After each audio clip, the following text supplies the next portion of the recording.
CEO despised children. Until Street Girl warned your brakes are cut before she entered the car. What she did next is unbelievable. Comment where you're watching from and subscribe for more shocking stories. The December wind cut through Manhattan's financial district like a blade, sending office workers scurrying for shelter. Charlotte Blackwood emerged from the gleaming tower of Blackwood Industries. Her platinum blonde hair, perfectly styled despite the weather. Her designer heels clicking against the concrete with the confidence of someone who owned the world. At 30, Charlotte was everything Manhattan's elite admired and feared. Beautiful, ruthless, and utterly successful, she'd built her father's company into an empire. But there was something else about Charlotte that everyone knew. She despised children. The sight of them made her visibly uncomfortable. Their noise irritated her, and their mere presence seemed to offend her sensibilities. Another successful acquisition, Miss Blackwood, her assistant had said moments earlier, but Charlotte barely acknowledged the praise. Success was expected, not celebrated. As she approached her black luxury sedan in the underground parking garage, Charlotte's mind was already on the next deal, the next conquest. She reached for her car keys, ready to escape into the leather-wrapped silence of her vehicle. Lady with the blonde hair. The voice was small, desperate, and came from behind a concrete pillar. Charlotte turned to see a tiny figure emerge. From the shadows, a little girl, no more than 7 years old, with tangled brown hair and clothes that had seen better days. "Don't get in that car," the child screamed, running toward her with surprising speed. Some men were under there. They did something bad. Charlotte's first instinct was disgust.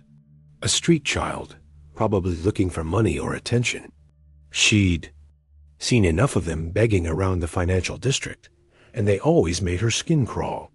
"Get away from me," Charlotte said coldly, pressing the button on her key fob to start the engine remotely. "I don't have time for whatever game you're playing." But something in the child's eyes stopped her. It wasn't the calculated look of a young beggar. It was pure, desperate terror. "Please," the girl pleaded, tears streaming down her dirty face. "I saw them. 3 men in fancy suits. They were doing something underneath your car." Charlotte hesitated for just a moment, her hand frozen over the door handle. In that split second of uncertainty, she pressed the remote start button. The explosion that followed shook the entire parking garage. The sound of sirens still echoed in Charlotte's ears 3 days later as she paced the floor of her penthouse apartment. The explosion had been front-page news. Blackwood Industries CEO survives. Assassination attempt. But Charlotte couldn't focus on the media frenzy or the police investigation. Her mind was consumed by one thing, the little girl who had vanished into the chaos. "I need you to find her," Charlotte said into her phone, staring out at the Manhattan skyline. On the other end was Marcus Webb, the most expensive private investigator in New York City. "I don't care what it costs." "Miss Blackwood, the police are handling." "The police think she's just a witness," Charlotte interrupted. "But she saved my life, Marcus. A child I've never seen before risked herself to warn a complete stranger. I need to know why." Sleep had become impossible.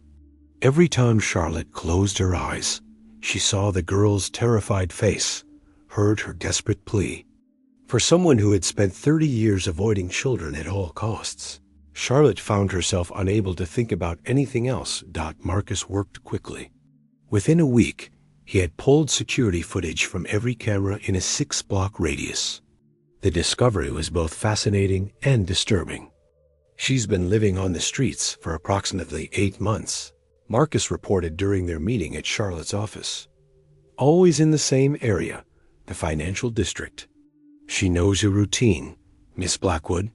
The footage shows her watching you leave the building multiple times over the past few months." Charlotte's blood ran cold. "Someone's been using her to watch me?" Or, Marcus paused, studying the photographs spread across the conference table, she's been watching you on her own. Look at this. He pointed to a series of images showing the small figure following Charlotte's movements from a distance, always careful to stay hidden. In one photo, taken just 2 weeks before the explosion, a girl was crouched behind a food cart, her eyes fixed on Charlotte as she exited a restaurant. There's something else, Marcus continued, his voice grave. The bomb was military grade, professionally installed.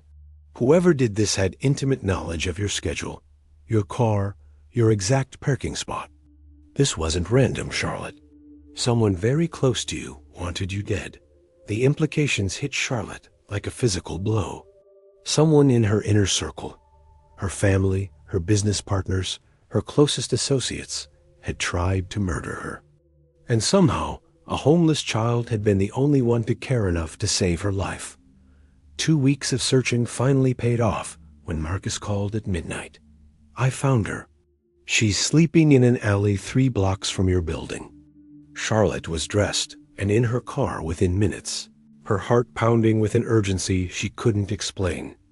The December night was brutally cold, and Charlotte pulled her cashmere coat tighter as she walked down the narrow alley behind a row of office buildings.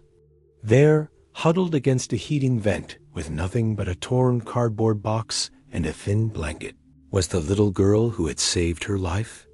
She looked even smaller than Charlotte remembered, her face pale and thin from hunger.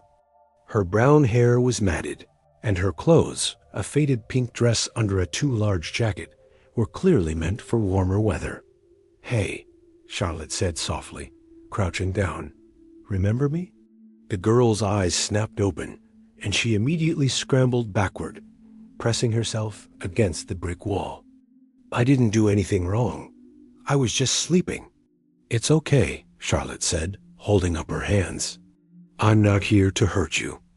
I'm the lady from the parking garage. You saved my life." Recognition flickered in the child's dark eyes, followed quickly by wariness. "You're the mean lady who told me to go away." The words stung more than Charlotte expected. "You're right. I was mean, and I'm sorry. What's your name?" For a moment, it seemed like the girl might run. Then, perhaps because of the cold or exhaustion, she answered. "Grace." "Grace," Charlotte repeated. "That's a beautiful name." "I'm Charlotte. Can we talk? I'll buy you breakfast." Grace studied her with the suspicious intelligence of a child who had learned not to trust adults.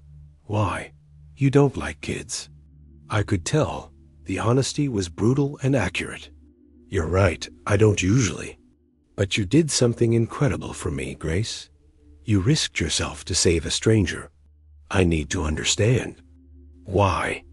20 minutes later, they sat in an all-night diner, Grace devouring pancakes while Charlotte nursed black coffee and watched this small person who had turned her world upside down. "How long have you been living on the streets?" Charlotte asked, gently. "Since the summer," Grace said between bites. "After my daddy died and the bad people took me from Mrs. Chun." "Mrs. Chun? My babysitter? She was nice. But after Daddy got hurt in the car crash, these fancy people came and said I had to go live somewhere else. The place they took me was scary, so I ran away." Charlotte's investigative instincts kicked in. "Grace, why did you save me that day? You didn't know me." Grace set down her fork and looked directly at Charlotte, with eyes far too old for her 7-year-old face. "Because I heard those men talking. They said when Charlotte dies, they can finally take control of the company. They mentioned Robert and Margaret." Charlotte's coffee cup slipped from her hands, crashing to the floor. Robert and Margaret were her parents' names. "Grace," Charlotte whispered, her voice shaking, "what exactly did you hear?" "I hide really good, so grown-ups don't notice me," Grace explained matter-of-factly. "I was sleeping under the stairs when these 3 men came. One of them said your name lots of times. He said you were too smart and wouldn't give up control." Another man said the bomb would look like an accident. The room seemed to spin around Charlotte. Her own parents, the people who had raised her, who had built the family business alongside her, had tried to have her killed. Grace, Charlotte said, reaching across the table to touch the child's small hand. Why did you warn me? You could have just stayed hidden. Grace's answer broke something fundamental inside Charlotte's chest. Because I know what it feels like when the people who are supposed to love you want to hurt you instead. Grace led Charlotte through a maze of back alleys and forgotten corners of Manhattan that even a lifelong New Yorker didn't know existed. I know all the secret places, Grace explained as they descended through a broken basement window into what had once been a storage room. Beneath an abandoned office building the space was surprisingly organized for a 7-year-old's hideout. Grace had arranged salvaged blankets into a makeshift bed, and her few possessions were carefully arranged on wooden crates. A stuffed elephant with one missing ear, some children's books with torn covers, and a small metal box. This is where I keep my important things, Grace said, opening the box with ceremonial care. Daddy gave them to me before the bad people came.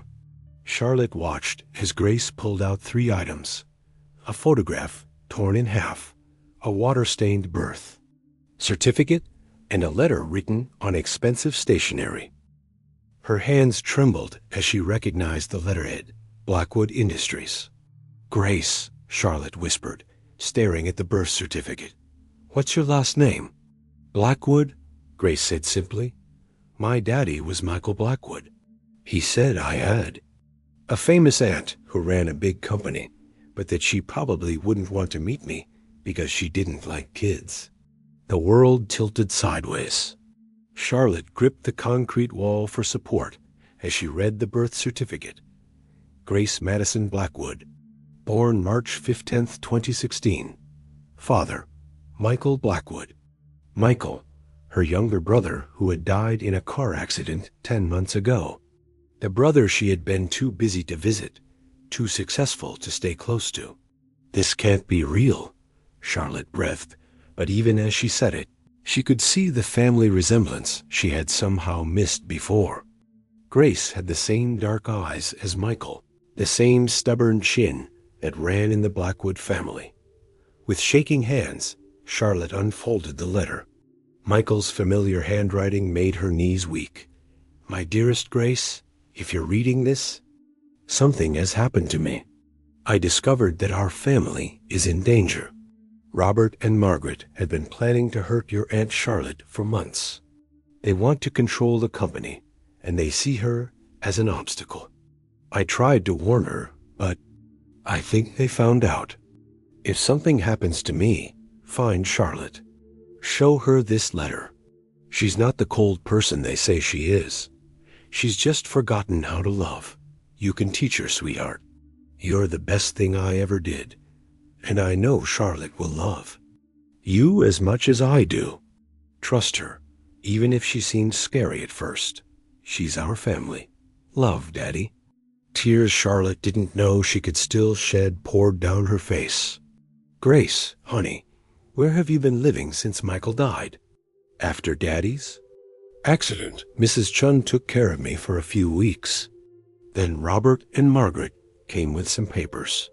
They said you hated children and never wanted to see me. They took me to a place called Riverside Children's Home. Charlotte knew Riverside's reputation. It was one of the worst state facilities. Understaffed and underfunded. Why did you run away? Grace's voice became very small. The people there were mean. They said I was a liar when I told them about my daddy and the fancy house we lived in. One of the workers said I was just another unwanted kid making up stories. So I left and came looking for you. You've been watching me for months? Grace nodded. I wanted to meet you, but Daddy was right. You did look scary. And those men in the car that first day said you hated kids. But then I saw the bad men under your car, and I knew Daddy would want me to save you. Charlotte pulled Grace into her arms, feeling the child's thin frame against her chest. This was Michael's daughter, her niece. The little girl she never knew existed had been living on the streets, while Charlotte lived in luxury just miles away. "Grace, I am so sorry," Charlotte whispered into the child's hair. "I failed your daddy, and I failed you. But I promise you this, you will never be alone again." Grace pulled back to look at Charlotte with those serious dark eyes. "Does this mean you want to be my family now?" "Yes," Charlotte said without hesitation, "if you'll have me." For the first time since they'd met, Grace smiled, a radiant expression that transformed her entire face and made Charlotte understand why Michael had been so devoted to his daughter. "Daddy said you just forgot how to love," Grace said softly. "But I think you're remembering now." January 2024 brought the kind of bitter cold that made even wealthy New Yorkers question their life choices. Charlotte stood in the foyer of her parents' Hamptons mansion, Grace's small hand clutched tightly in hers. The confrontation she'd been dreading for 3 weeks was finally here. "Charlotte, darling," Margaret Blackwood's voice carried its usual aristocratic chill as she descended the grand staircase. "What a surprise!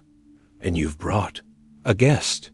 Robert Blackwood emerged from his study, his silver hair perfectly styled, his expression shifting from confusion to alarm as his eyes settled on Grace.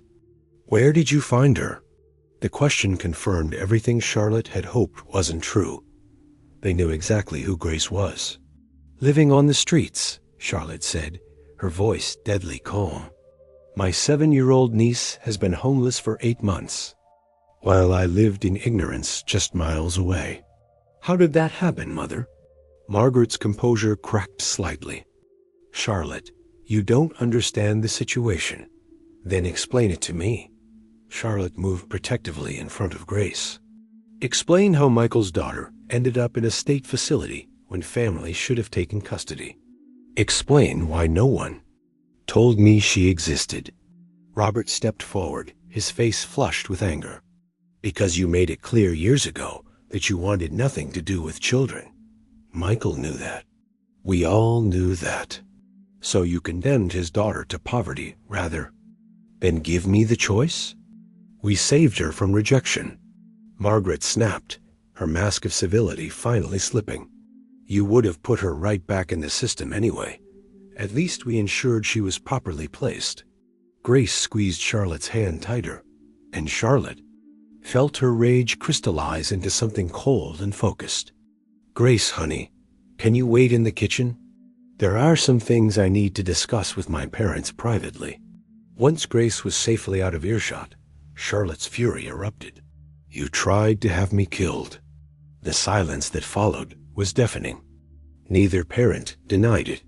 "It was supposed to be quick," Robert said finally, his voice matter of fact. "You've become too powerful, Charlotte. The company should return to family control." "I am family." "You're a corporate shark," Margaret said, with disgust. "You've turned our family business into something Michael would have hated. He always said the company should serve the community, not just profit. So you killed him for it?" Robert's laugh was bitter. "Michael discovered our plans in December. He was going to warn you, ruin everything we'd worked for. The car accident was necessary." Charlotte felt the blood drain from her face. "You murdered your own son. We saved the family legacy." Margaret's voice rose to a shriek. "Michael was weak, just like his father was weak. He would have destroyed everything our grandfather built. And that child," she gestured toward the kitchen, "she's a bastard who has no claim to the Blackwood name." "She has every claim," Charlotte said quietly, dangerously. "She's Michael's daughter. She's a Blackwood." "She's nothing," Robert spat. "A mistake that should have been eliminated along with her father. When you're gone, we'll make sure. She disappears permanently this time." The threat against Grace ignited something primal in Charlotte. In that moment, she understood what Michael had felt, the fierce, protective love of family that transcended everything else. "You won't touch her," Charlotte said, her voice carrying a promise of destruction. And you'll never see a penny of Blackwood Industries again. Margaret laughed cruelly. You think you can stop us? We've been planning this for 2 years, Charlotte. The evidence we've planted will surface soon. The FBI investigation, the embezzlement charges. It's all been carefully orchestrated. You'll be in prison within months. And when you're gone, Robert added with satisfaction, we'll have full control of the company and the authority to deal with Michael's little problem permanently. Charlotte looked at these people who had raised her, who had taught her everything she knew about business and family, and realized she was looking at strangers. They weren't her parents. They were criminals who had murdered their own son and threatened their granddaughter. Grace, Charlotte called out, we're leaving. As they walked toward the door, Margaret's voice followed them. You can't protect her forever, Charlotte. You don't know how to love anyone but yourself. Charlotte paused at the threshold, Grace's hand warm in hers, and turned back one final time. You're wrong, Mother. Grace has already taught me more about love in 3 weeks than you did in 30 years. Outside in the bitter January wind, Grace looked up at Charlotte with worry. Are those people really my grandparents? No, sweetheart, Charlotte said, lifting Grace into her arms. Those people are strangers. But you and I, we're family. Real family. And I'm going to prove it. February 2024 arrived with the destruction Charlotte's parents had promised. The FBI raided Blackwood Industries at dawn, seizing computers, files, and freezing all corporate accounts. By noon, every major news outlet was running the story. Blackwood CEO charged with embezzlement and fraud. Charlotte sat in her penthouse living room, Grace curled up beside her on the leather sofa, watching their lives implode on television. The evidence was damning and professionally crafted. Falsified documents, fabricated emails, phantom offshore. Accounts all bearing Charlotte's digital signature. TIA Charlotte, Grace said softly, using the Spanish word for aunt she'd learned from Mrs. Chun. Are you going to jail? I don't know, sweetheart, Charlotte answered honestly, stroking Grace's hair. But whatever happens, I'm going to make sure you're safe. Within a week, Charlotte's personal assets were frozen pending investigation. Her penthouse was seized as potential evidence of ill-gotten gains. Her prestigious law firm dropped her when the retainer payments bounced. Even friends who had known her for decades suddenly stopped returning calls. But Charlotte's priorities had shifted completely. Instead of hiring corporate lawyers to save her reputation, she used the last of her accessible funds to secure custody of Grace and hire a family attorney to ensure the child's protection. Miss Blackwood, her new lawyer, Janet Morrison, said during their meeting in a modest Brooklyn office, to be honest, your chances of maintaining custody look slim. The state will argue that an unemployed woman under federal investigation cannot provide stability for a child. Then what do I need to do? Charlotte asked, Grace leaping in a chair beside her after another long day of legal proceedings. You need character witnesses, stable income, and a suitable living environment. Right now, you have none of those things. That night, Charlotte made the decision that would define her new life. She sold everything, her jewelry, her art collection, her luxury cars, every possession that wasn't under federal seizure. The money went toward securing a modest 2-bedroom apartment in Park Slope, Brooklyn, and paying legal fees to ensure Grace's safety. Why are you doing this? Grace asked as they carried boxes into their new home. A far cry from Charlotte's former penthouse, but clean, safe, and theirs. Charlotte knelt down to Grace's eye level, taking the child's hands in hers. Because you're more important than anything I've ever owned, Grace. You're not just my responsibility, you're my family. And family means you protect each other, no matter what it costs. Grace's eyes filled with tears. But you're losing everything because of me. No, baby, Charlotte said, pulling Grace into a tight hug. I'm not losing everything. I'm finding everything. I'm finding out what really matters. I'm finding out who I really am. And I'm finding out what it means to love someone more than yourself. That first night in their new apartment, as Charlotte tucked Grace into her new bed, the child looked up with wonder. This is really my room? Just mine? Forever and always, Charlotte promised. You'll never be homeless again, Grace. No matter what happens to me, I've made sure you're protected. As Charlotte settled into her own small bedroom, a space smaller than her former walk-in closet, she felt something she'd never experienced before: complete peace. She had lost her fortune, her reputation, and her position. But lying there listening to Grace's steady breathing in the next room, Charlotte realized she had gained something infinitely more valuable. She had gained a family worth fighting for. March 2024 brought an unseasonable cold snap that sent temperatures plummeting across New York City. Charlotte had been adjusting to their new life in Brooklyn, learning to navigate public transportation, shop at discount grocery stores, and manage a household budget for the first time in her privileged life.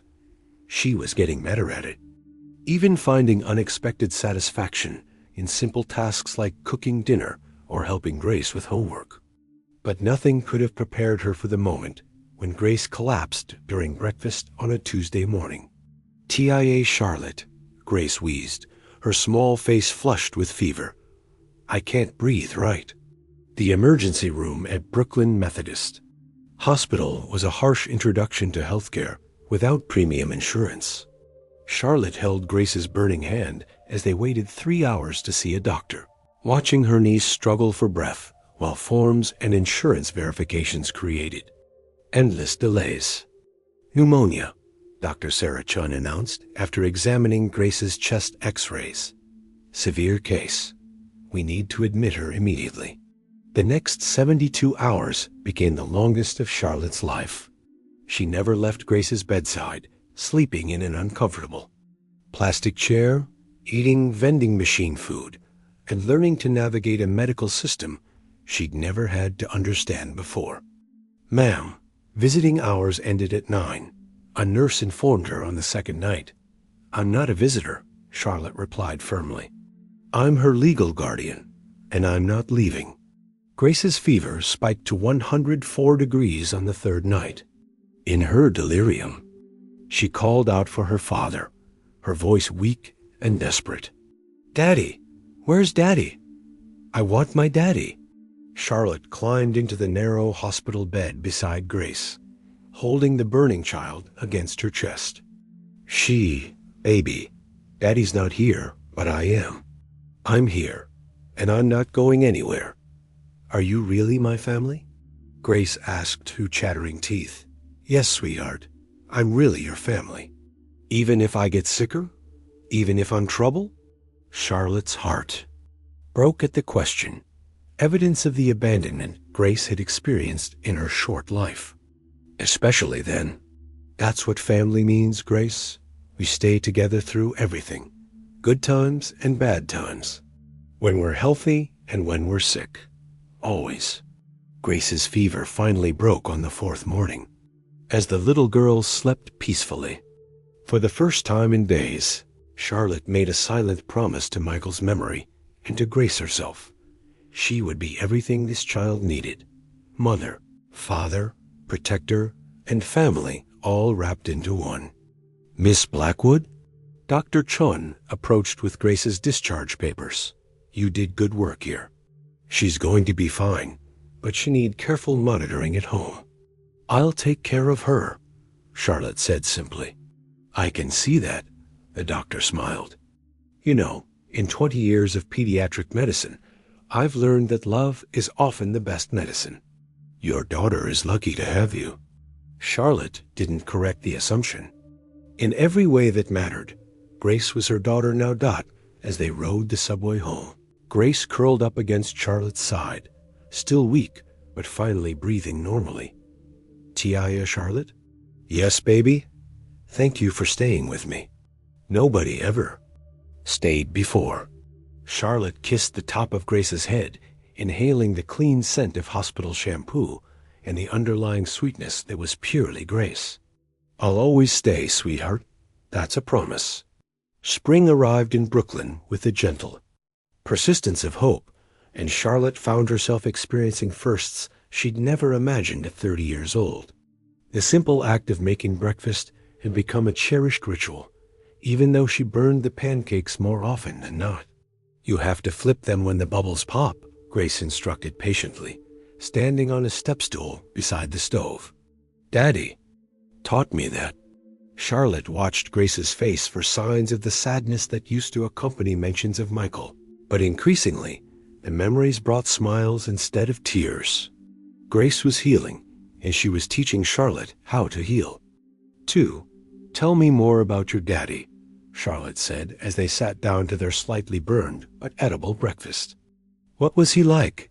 Grace's face lit up. He was funny. He used to make up silly songs when I was scared. And he taught me how to read really good books, not just baby books. And he always said I was his sunshine girl because I made everything brighter. Charlotte felt the familiar pang of regret. She had missed so much of Michael's life, had been too busy building her empire to notice her brother building something infinitely more valuable, a loving relationship with his daughter. Can you teach me one of Daddy's songs? Charlotte asked. Grace giggled. They're really silly. You might think they're dumb. I promise I won't think they're dumb. So Grace taught Charlotte the nonsensical lullabies Michael had created, complete, with made-up words and silly rhymes. Charlotte found herself laughing, really laughing, for the first time in years. Their evenings developed a routine that felt sacred. After dinner, Grace would curl up beside Charlotte on their small couch, while Charlotte brushed her long brown hair. Grace would share stories about her day at the local public school, where she was quickly becoming known for her intelligence and kindness. Marcus helped me with my math today, Grace reported one evening. He's really good at numbers, but he gets sad sometimes. I think he misses his mommy. Charlotte marveled at Grace's emotional intelligence. At 7 years old, she was already more empathetic than Charlotte had been at 30. Maybe we could invite Marcus over for dinner sometime, Charlotte suggested. If his mom says it's okay. Really? You do that? Of course. Friends are important, Grace. I'm still learning that, but you're teaching me. The weekends became adventures. In their neighborhood, they discovered the Brooklyn Public Library, where Grace checked out armfuls of books each week. They explored Prospect Park, where Grace taught Charlotte how to properly feed ducks and identify different types of trees. You're getting better at being a kid, Grace observed one Saturday as they sat on a park bench sharing ice cream cones. I was never very good at being a kid when I was actually a kid, Charlotte admitted. My parents expected me to be serious all the time. That's sad, Grace said matter-of-factly. Everyone should get to be a kid. Maybe you can have a do-over now. Charlotte looked at this wise little person who had somehow become the center of her universe. You think so? I think so? And I can help you. I'm really good at being a kid. That night, as Charlotte tucked Grace into bed, the child reached up and hugged her tight. TIA, Charlotte? Yes, sweetheart, I love you. And I think Daddy would be happy that we found each other. Charlotte's eyes filled with tears, the good kind this time. I love you too, Grace, more than I ever thought possible. As Charlotte turned off the light and headed to her own room, she reflected on how completely her life had changed.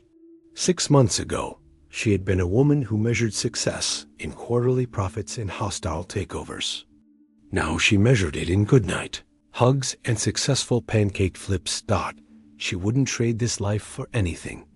July 2024 brought more than summer heat to Brooklyn.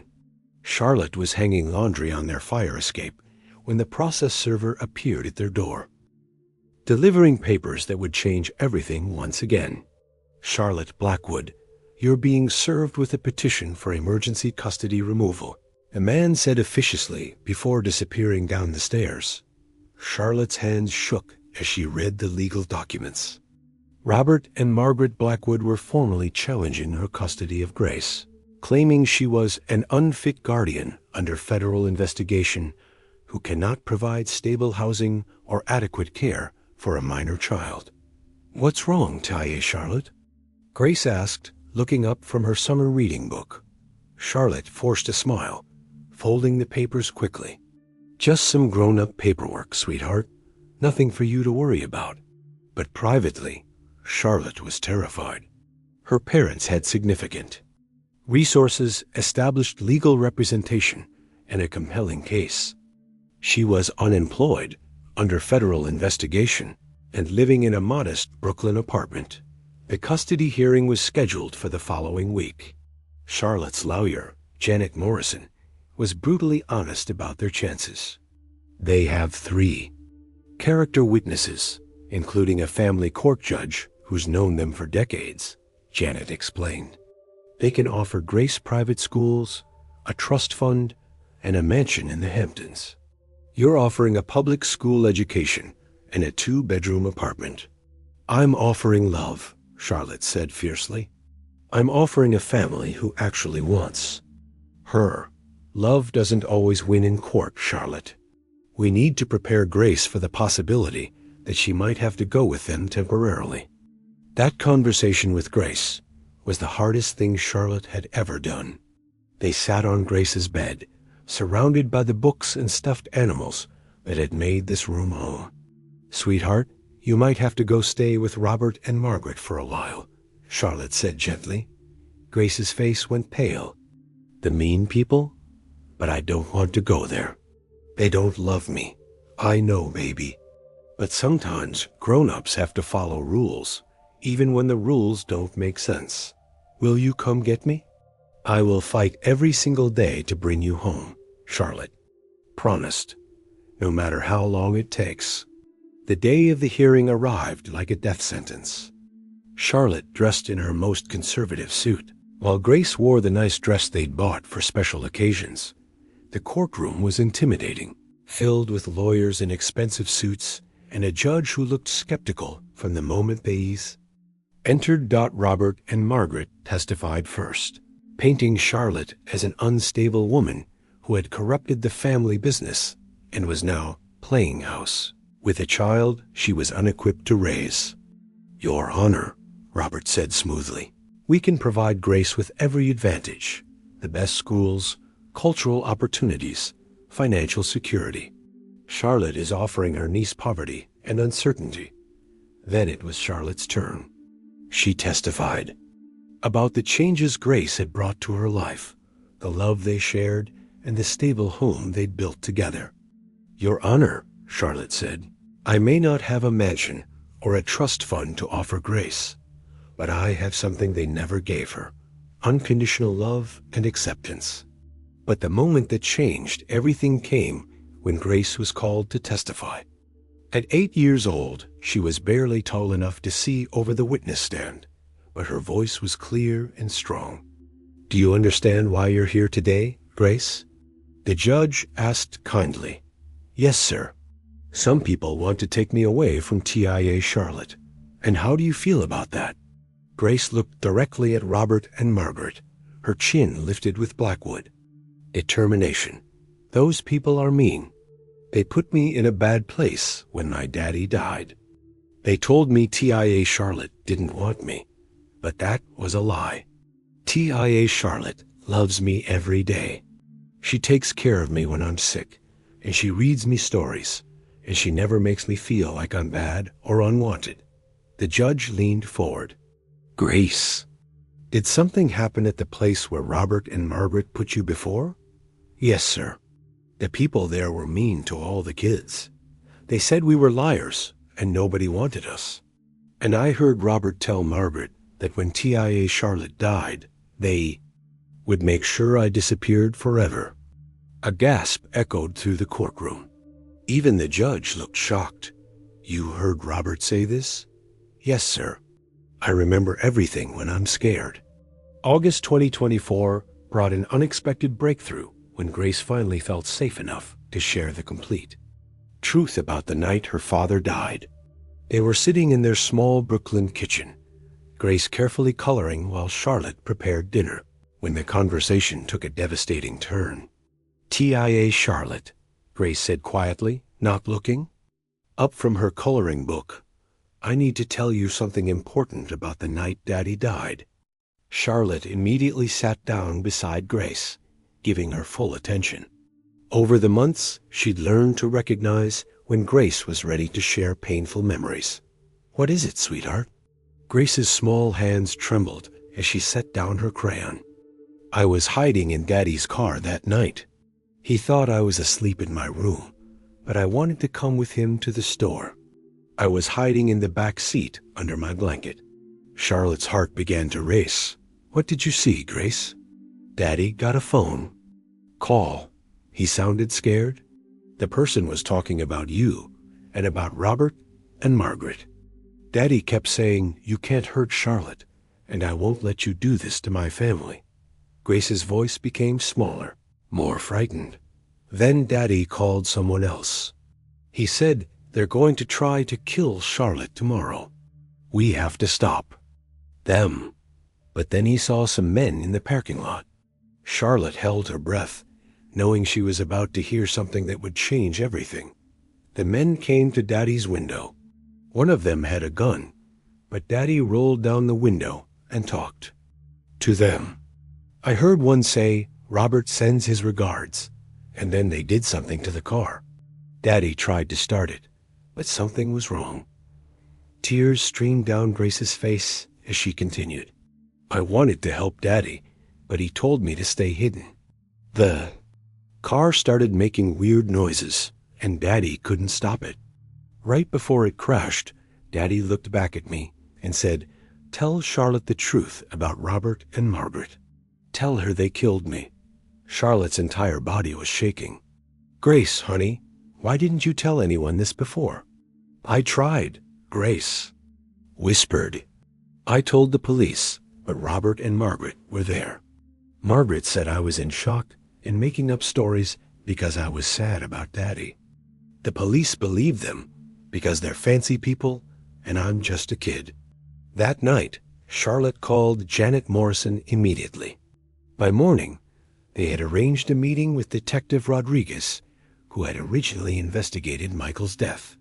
"If Grace is telling the truth," Detective Rodriguez said after hearing the full story, "this changes everything. But we need more than the testimony of a traumatized 8-year-old to reopen a case this serious." "What do you need?" Charlotte asked. "Evidence, physical proof, phone records, financial transactions, anything that can corroborate Grace's account." Charlotte remembered something Marcus Webb had mentioned months earlier. "Marcus found evidence that the bomb in my car was professionally installed. What if the same people who sabotaged Michael's car also tried to kill me?" Detective Rodriguez leaned forward with interest. "If we can connect those two incidents, we might have something." Over the next 2 weeks, a joint investigation involving Marcus Webb, Detective Rodriguez, and Charlotte's legal team uncovered a trail of evidence that painted a horrifying picture. Phone records showed Robert had been in contact with known criminals. Financial records revealed large cash withdrawals from Blackwood, family accounts corresponding to both Michael's death and Charlotte's attempted assassination. Most damning of all, Marcus discovered security footage from a gas station near the scene of Michael's accident.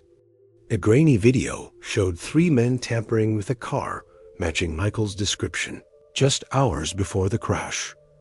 On September 15th, 2024, Robert and Margaret Blackwood were arrested for conspiracy to commit murder, attempted murder, and child endangerment. As Charlotte watched her parents being led away in handcuffs, Grace slipped her small hand into Charlotte's. "Is it over now?" "Yes, sweetheart," Charlotte said, kneeling down to hug Grace tightly. "It's finally over. Your daddy can rest in peace now." Grace looked up at Charlotte with wise, dark eyes. "And we can really be a family now? Forever? Forever and always. Grace, I promise." October 2024 brought vindication and opportunity in equal measure. With her name cleared and her inheritance legally restored, Charlotte could have returned to the corporate world that had once defined her. Instead, she made a choice that surprised everyone, including herself. "I'm starting a consulting firm," Charlotte announced to Grace over breakfast in their Brooklyn apartment. "Small businesses, family companies that need help growing while staying true to their values." Grace looked puzzled. "But don't you want your big office back? Your fancy car?" Charlotte smiled, pouring Grace's orange juice carefully. "You know what I learned this year, sweetheart? Having everything doesn't mean anything if you don't have the right people to share it with." They did move to a larger apartment, but Charlotte chose to stay in Brooklyn. Grace had made friends at school, and this neighborhood had become home in a way Charlotte's Manhattan penthouse never had. "Can we still walk to the library?" Grace asked anxiously when Charlotte first mentioned moving. "Of course. We're only moving 6 blocks away. Same school, same library, same park." Their new apartment had 3 bedrooms, one for Charlotte, one for Grace, and one that became the reading room, filled with comfortable chairs and shelves that Grace helped organize by her own mysterious system. Charlotte's consulting work allowed her to create the schedule she'd never had before. She could walk Grace to school in the mornings, help with homework in the afternoons, and attend every school play and parent-teacher conference. Miss Blackwood, Grace's teacher, Mrs. Williams, said during their first conference, "Grace is exceptional, not just academically, though she's reading at a 6th grade level, but emotionally. She's incredibly empathetic and wise for her age." "She's been through a lot," Charlotte said simply. "It shows, but in the best way. She has this ability to comfort other children when they're upset. Yesterday, she helped Marcus Chun with his math, and when he started crying because he missed his grandmother in China, Grace sat with him and shared her crackers until he felt better." Charlotte felt her heart swell with pride. Grace was becoming exactly the kind of person Michael would have wanted her to be. Their evenings developed new rhythms. Grace would do homework at the kitchen table while Charlotte prepared dinner.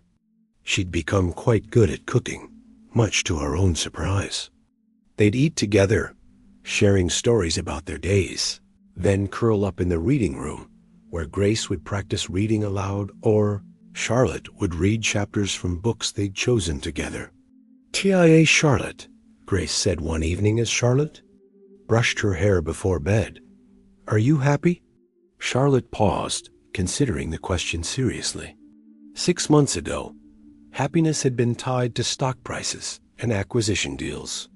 Now it was measured in goodnight hugs and successful spelling tests. "I'm happier than I've ever been," Charlotte answered honestly. "Are you happy, sweetheart?" Grace nodded emphatically. "I love our life. I love our apartment and my school and Mrs. Williams and our reading room. But mostly I love that you're my family now." "I love that too," Charlotte said, kissing Grace's forehead. "You saved my life in more ways than you'll ever know." As Charlotte turned off the lights and headed to her own room, she reflected on the year that had transformed her completely. She'd lost a fortune, but gained something priceless. She'd given up power, but found purpose.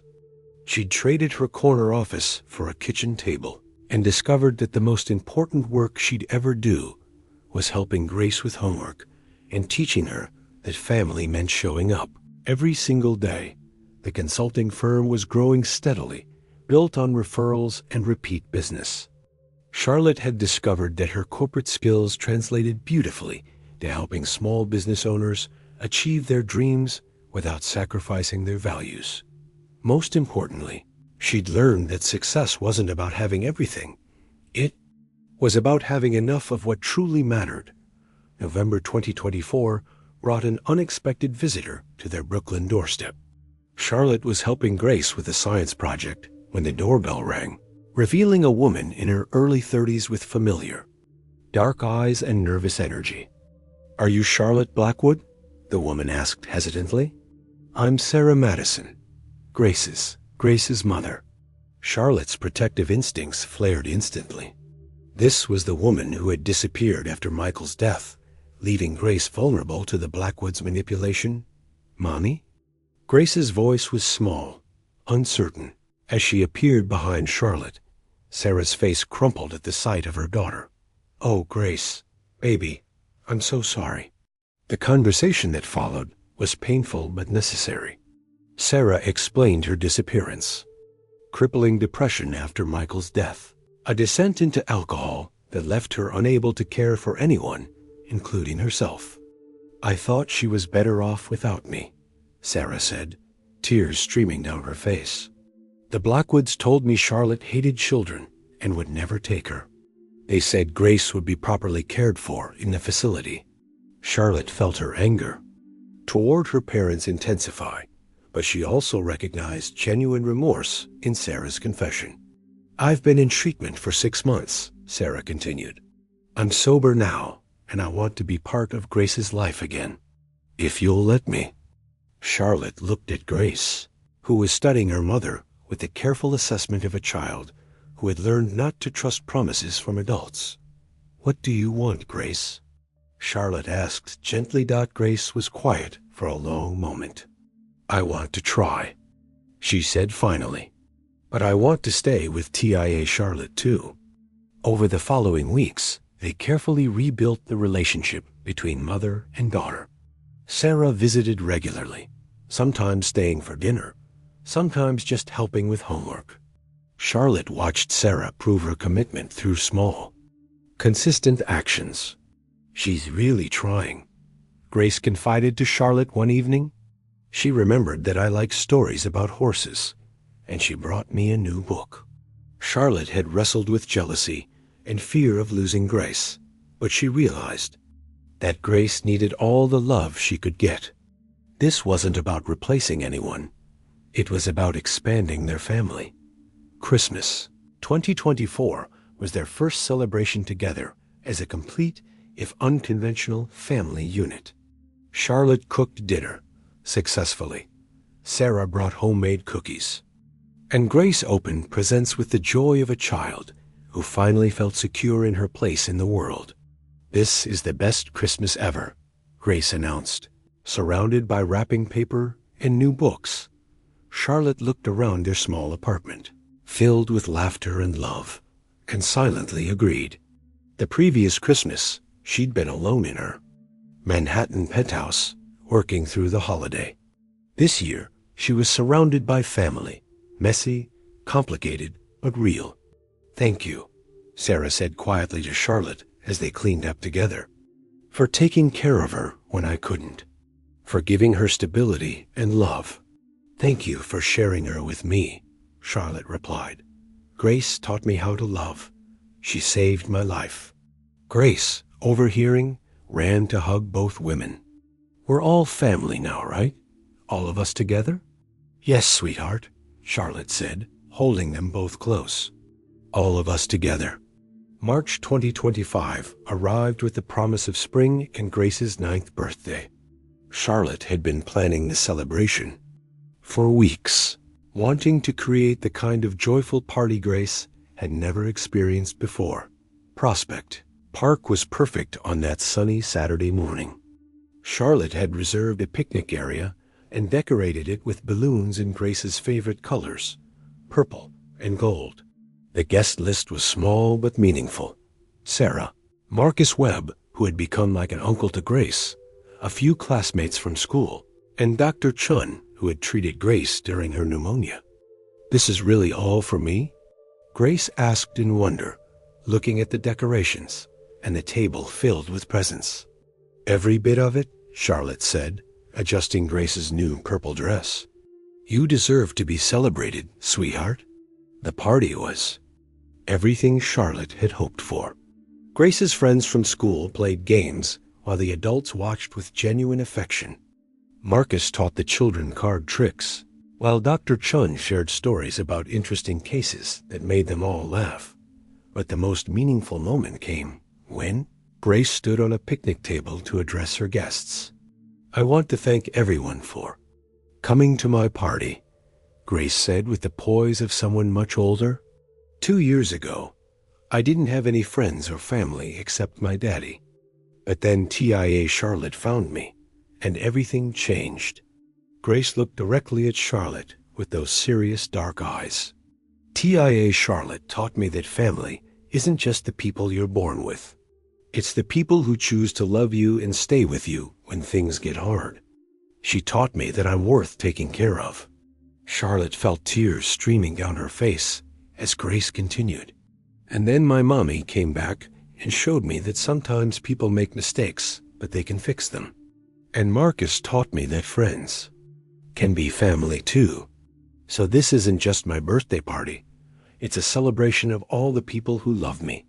The applause was enthusiastic, but Charlotte was focused entirely on Grace's radiant smile. This confident, articulate child was so different from the frightened girl who had warned her about the bomb in the parking garage. As the party wound down and guests began to leave, Grace pulled Charlotte aside. "TIA Charlotte, can I tell you something?" "Always, sweetheart." "I think this is the first time in my whole life that I felt completely safe and happy at the same time." Charlotte knelt down to Grace's level, taking her small hands. "Do you know what you've given me, Grace?" "What?" "You taught me what real success looks like. It's not about money or power or having the biggest office. It's about having people who love you and people you love back. It's about knowing that you matter to someone." Grace hugged Charlotte tightly. "You matter to me more than anyone in the whole world." "You matter to me too, Grace, more than you'll ever know." As they packed up the party decorations, Charlotte reflected on how completely her definition of wealth had changed. 2 years ago, she'd measured her worth in quarterly profits. Now she measured it in Grace's laughter, Sarah's sobriety milestones, and the knowledge that she'd helped create a family from the broken pieces of their individual pain. The sun was setting over Brooklyn as they walked home together. Charlotte, Grace, and Sarah, 3 women who had found each other through tragedy and chosen to build something beautiful together. December 2025 marked 2 years since the explosion that changed everything. Charlotte sat in her home office, a corner of their Brooklyn apartment, writing in the journal she'd started keeping to document their extraordinary journey. The entries told an incredible story of transformation. Early pages were filled with confusion and fear, as Charlotte struggled to understand how to care for a traumatized child. Middle sections chronicled their daily discoveries, Grace teaching, Charlotte to braid hair, Charlotte learning to make lunches and attend school functions, both of them figuring out what family actually meant. Recent entries glowed with contentment and purpose. Charlotte's consulting business was thriving, built on referrals from satisfied clients who appreciated her unique combination of corporate expertise and genuine care for family values. She worked mostly from home, allowing her to be present for Grace's daily needs. "What are you writing about?" Grace asked, curling up in the reading chair beside Charlotte's desk with her own journal, a habit she'd picked up from watching Charlotte. "I'm writing about how much we've both changed," Charlotte said, closing her laptop to give Grace full attention. "What are you writing about?" "I'm writing a story about a little girl who saves a sad lady, and then they save each other," Grace said. Faculty. Charlotte smiled at the simple accuracy of Grace's summary. "That sounds like a good story." "It has a happy ending," Grace added. "Do you think our story has a happy ending?" Charlotte considered the question seriously. "I think our story is still being written, sweetheart. Every day we add new chapters." That evening, they visited Michael's grave as they did every month. Grace brought a drawing she'd made of their family, Stick figures representing Charlotte, Grace, Sarah, and even Marcus, all holding hands under a bright yellow sun. "Hi, Daddy," Grace said, placing the drawing on the headstone. "I want you to know that TIA Charlotte and I are really happy together. She takes good care of me, and I help her remember to have fun sometimes." Charlotte added her own quiet words. "I'm sorry I wasn't there for you, Michael. But I promise I'll spend every day making sure Grace knows how much you loved her." On the subway ride home, Grace leaned against Charlotte's shoulder. "TIA Charlotte, do you ever miss your old life?" Charlotte thought about her former existence. The corner office, the designer clothes, the social events filled with people who disappeared the moment she faced trouble. "No, sweetheart, I don't miss it at all. That wasn't really living. It was just existing. This is living." "What's the difference?" "Living is when you have people who matter to you and you matter to them.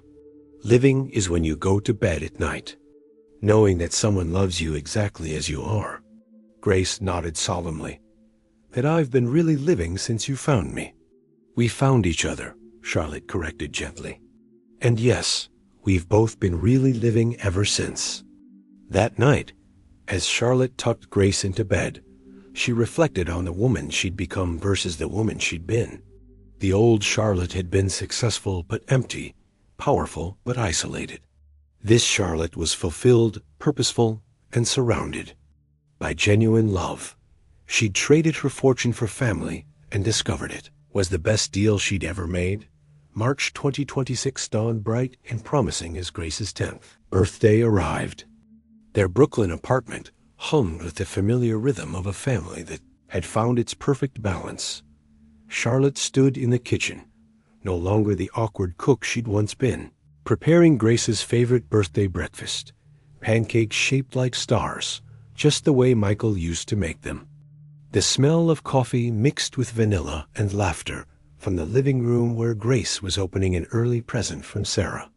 "TIA Charlotte," Grace called out, running into the kitchen with a new book clutched in her hands.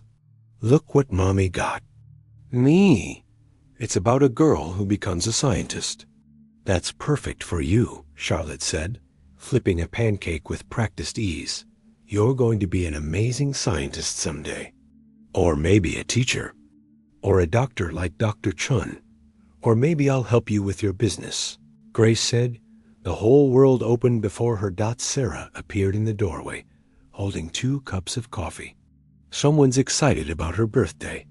Someone has every right to be," Charlotte replied, accepting the coffee gratefully. 10 years old is a big deal. As they sat down for breakfast, Grace looked around the table at the 2 women who had become her world. "Can I make a speech?" "Of course, birthday girl," Charlotte said. Grace stood up solemnly. 2.5 years ago, I was scared and alone. I thought nobody wanted me. But then I met TI Charlotte, and she taught me something really important."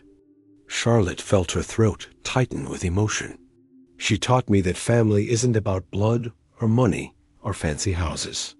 Family is about people who choose to love you every single day, even when things get hard. People who stay when everyone else leaves." Grace turned to Charlotte with eyes full of love and wisdom, far beyond her 10 years. "Thank you for choosing me, TIA Charlotte.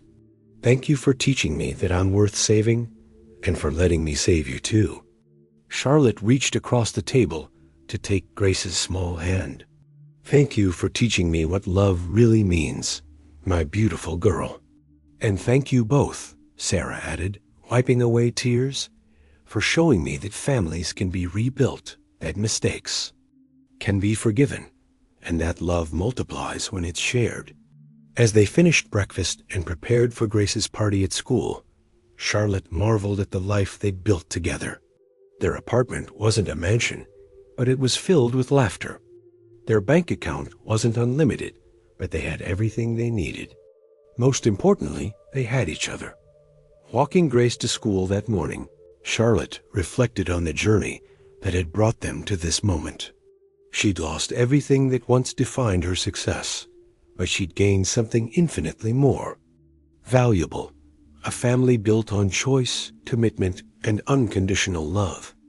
"I love you, Tia Charlotte," Grace said, hugging Charlotte goodbye at the school gates. "I love you too, Grace. Have a wonderful birthday at school."